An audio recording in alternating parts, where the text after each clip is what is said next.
the ancient art of working with glass. We'll find out just what it takes to do a Spartan race. For dinner, scallops, potatoes, mango salsa, and microgreens. Still more to learn from our friends at Phoenixville Hospital Tower Health, our exercise of the week, and so much more. I'm Tanya Stroh, a certified personal trainer and contributing author. One thing I learned is that fitness is not just exercise. Healthy living is more than working out and eating well.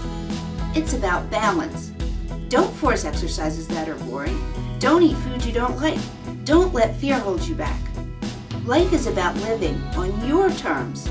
So we put it all together on your and my Fitness RX. Justin, glass blowing is just an amazing art. And I have to say the beauty in the pieces that you create are stunning. Thank you so much. But what I really didn't understand or realize was that glass blowing is one of the oldest mediums around. Yeah. So how long does it take to become proficient at the skill? I'd say good 7-8 years in is about when I started to feel stable in the medium and confident in my work. Wow, that's a long time to learn a skill. So what are the first steps that you take when you're beginning to create a project? Come up with a concept and do a dry run in my head in a sense and kind of do as much work as possible. Mentally with the layout, I don't like to go off of design and sketch. So really just come up with a solid foundation and roll with it. Okay. Do you ever change your mind as you're moving through? Constantly. Yeah. So that's the first step. What are the next steps? Really just a lot of these borosilicate, which is the glass that we're working with now, a lot of it is smaller projects. A lot of little components go into a larger sculpture or vessel.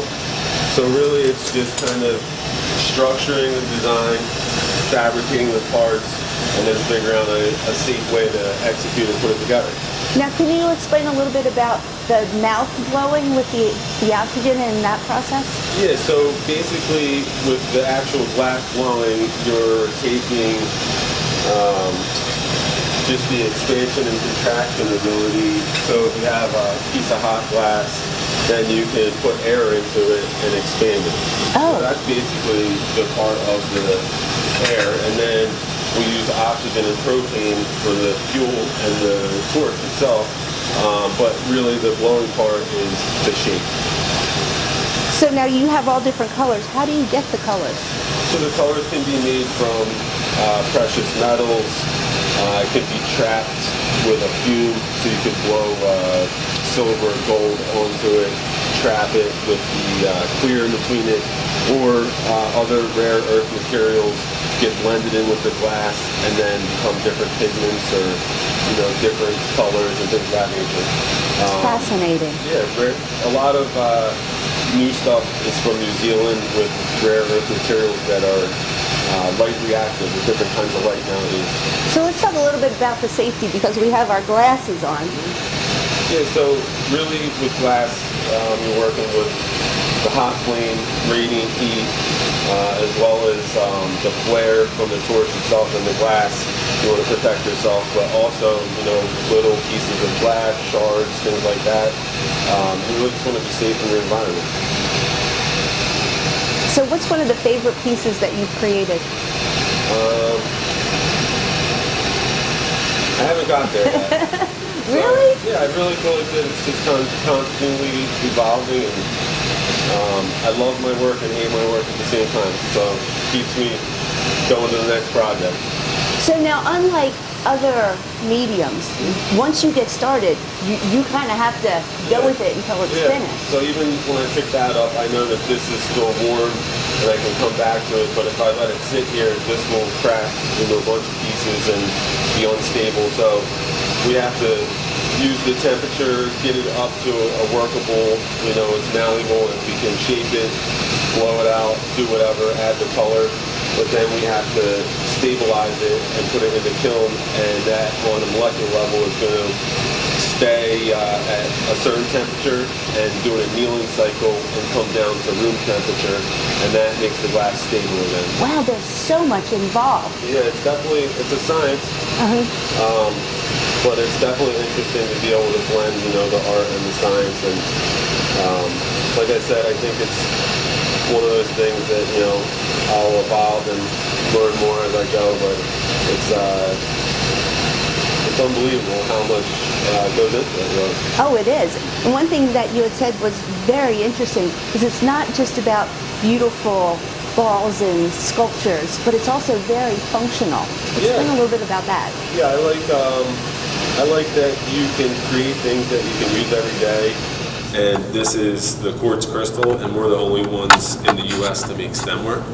So I think the closest place is maybe the Czech Republic. That makes stemware out of the quartz crystal? The quartz crystal, yeah. It's really, really cool stuff. And it just resonates. Wow. It's beautiful. But it has a really good feel. It's very lightweight. Yeah, it's got a good balance. It doesn't look like it would be. Yeah. One big glass of wine. Yeah. Stemware, half of it is it's got a good feel to it, good balance.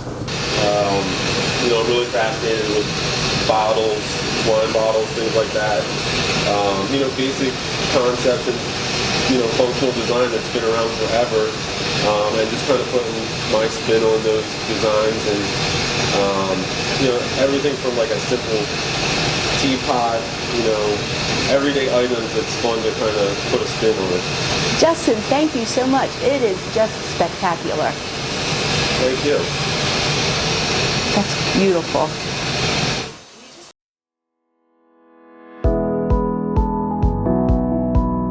Hypertension is extremely common medical disease.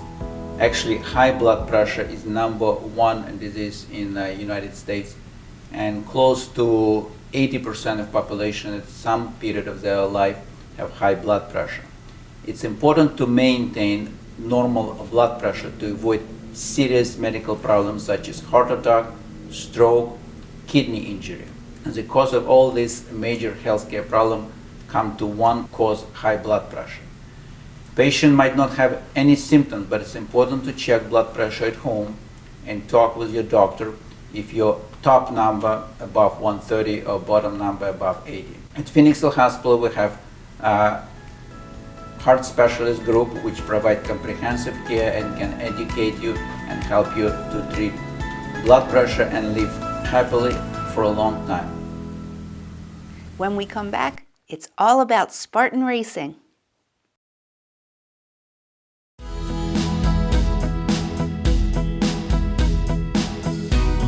I have to say, Spartan racing just looks intimidating. Obviously, you need a lot of physical fitness and endurance, but believe it or not, it's the mental toughness that can be the most important. Now, I'm here at Urban Fit with Coach Tara Pendergraft. You're a racer and a coach. Yes. So I'm really excited to learn a little bit more about this sport. Can we start with the history? Sure. The founder of the Spartan race, Joe DeCina, really his goal was to rip people off the couch, to basically get people active and healthy, doing something that was interesting and challenging, but gave them an opportunity to accomplish things they didn't think they could do. Oh, that's great. And it's not really an old, it's a more newer sport. Correct, yes. We in fact did our first race in 2013 up at Blue Mountain in Palmerton, and it's the obstacle course racing field has grown tremendously since then, but it is a young sport. Talk to me a little bit about the various obstacles. Well, in Spartan race, they like to surprise you, so you never really know exactly what you're going to get until the day of the race. Really? But yeah, it's part of the whole being ready for the unexpected. So there's usually always walls that you have to climb over. You can do them by yourself, or you can do with friends and as a team. There's lots of things that you're hanging from, apparatuses, monkey bars, rings, various things that you have to traverse and get across. Now there's different classes or lengths? Yes, yes. This year they've changed the distances, but there is a sprint, which is now a 5K distance race with obstacles, a super that is a 10K, and then the beast, which is a half marathon. Oh my gosh. Yes, and then ultra beast. There's, but the three main that make up what they call the Spartan trifecta are the sprint, super, and the beast. Now what happens if you can't complete an obstacle? Well, for the races on the mountains, you have to do 30 burpees, and Full burpees. full burpees, chest to the ground, feet off the ground. Yes. Oh my gosh. If you do a stadium race, which is so much fun as well, those are a little different, and you only have to do 15 burpees, and that's a great race to start at. Okay, now is that a 5K or is that? It will be this year. Yes. Okay. So how many races have you done? Oh my goodness. I actually have lost count. That's amazing. At least several trifectas a year, so I've lost count. So is that the most challenging? I would say the most challenging of the Spartan races that I've done is the Ultra Beast at Killington, Vermont.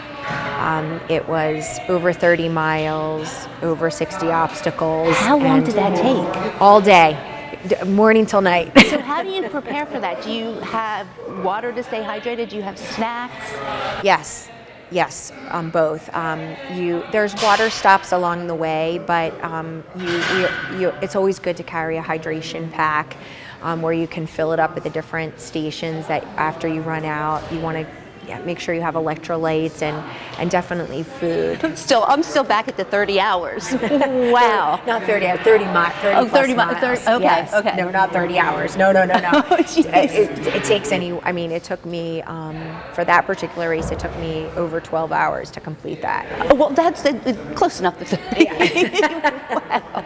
Yes. So how do you train for that? How do you prepare? A race like that, we say, is a lot mental. You put a lot of time in because it's a mountain race. You do a lot of hill climbs, and you have to put that distance in on your legs to know what that feels like. But also really is building your strength, your upper body strength, and at the end of the day, if there's an obstacle you can't do, you always need to know how to do burpees. Just do the 30 burpees. Yes, but in terms of preparation, we have the Spartan SGX classes here, and but really key is working on your strength and conditioning, because you need to be able to lift your body weight over most things if you're not going to have somebody to help you. So that's what you're preparing for. So if someone is just thinking about doing their first race, yes, what's the best piece of advice that you would give them? Believe that you can do it. I see a lot of people come in and they have self-doubt, like, oh, I can't do this, and it's removing that and believing that you can complete it. So it's really the mental. Yes, at the end of the day, because this race anybody can do. You see even like veteran paraplegics that are doing this race. So if you believe that you can accomplish. So Tara, what are some important exercises for us to do if we're preparing for a Spartan race? We need to get your legs ready for those mountain races. So we recommend step-ups. Okay. And if you have weight to use, a weighted vest or something to use, but Lauren's going with her body weight, great. And then you have a modification if we don't have a step or a box. Don't have a step or something to step on, we would recommend lunges. Front lunges? Front lunges. Keep your legs in good shape. That's right. Great job. What's our next exercise, Sarah? We recommend doing dips to build your triceps because you need them for various things in the course. This would be a strict method of dips, and then if you need a modification, you would do bent leg. Oh, and that makes the angle easier. Yes. And a lower box would also make it easier or harder? The lower box would potentially make it harder.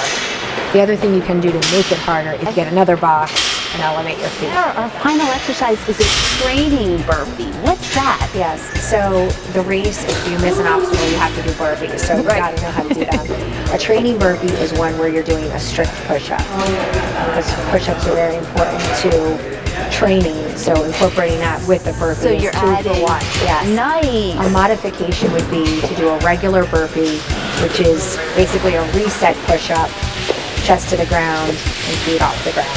Fabulous, thank you. No problem. Don't go away. It's really so simple, but it tastes so good. Pan-seared scallops.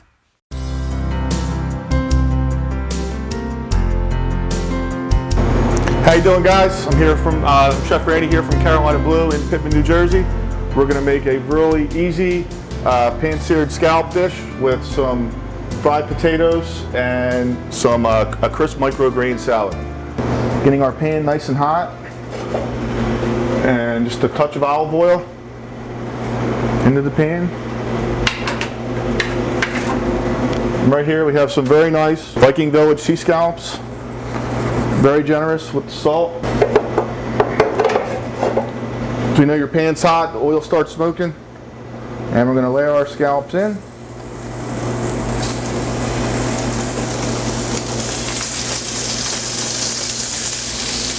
Season the other side, always from the top. All surface area gets coated. Just a russet potato, boil it till it's nice and tender, and we're just going to fry it for a few minutes.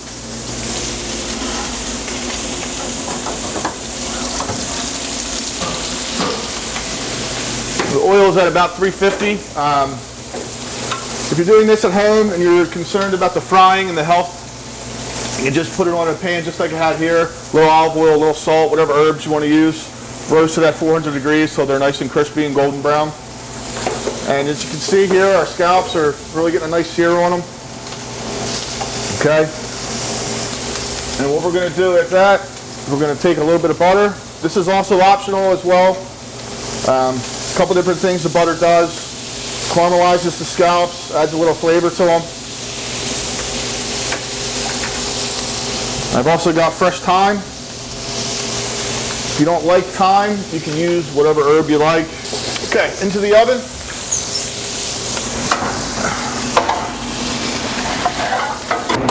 Okay guys, our potatoes are done. We're going to take them out into a bowl here. And all we're going to do is just season them. Some salt. Take the microgreens. Nice little bunch here. Right into our bowl. The color, beautiful. And all I have here is just a little orange vinaigrette. Nothing more than fresh orange juice. A little olive oil, some fresh herbs. You don't need much, a little goes a long way. We'll just toss that up a little bit. Okay, and we're ready to plate.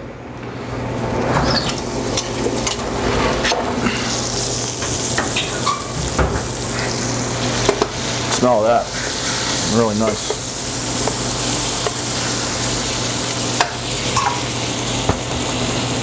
All right, so first we're going to take our potatoes, make a nice little nest here in our bowl. A lot of people you'll see, guys, will block the scallops off or put them on a paper towel or something like that. I personally don't like to do that when I'm doing something like this. I want all those juices to go right into our potato. All right, and here I have a prepared mango salsa. Also very simple. Fresh mangoes, red pepper, red onion, a little lime juice, a little cilantro right on the top here. All right, and then the microgreens.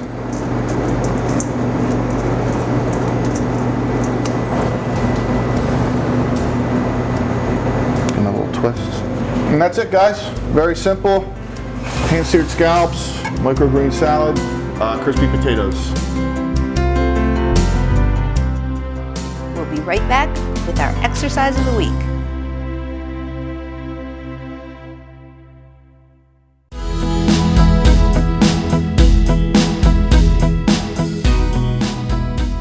Part of being happy is having a healthy curiosity, and my experience with glass blowing blew me away.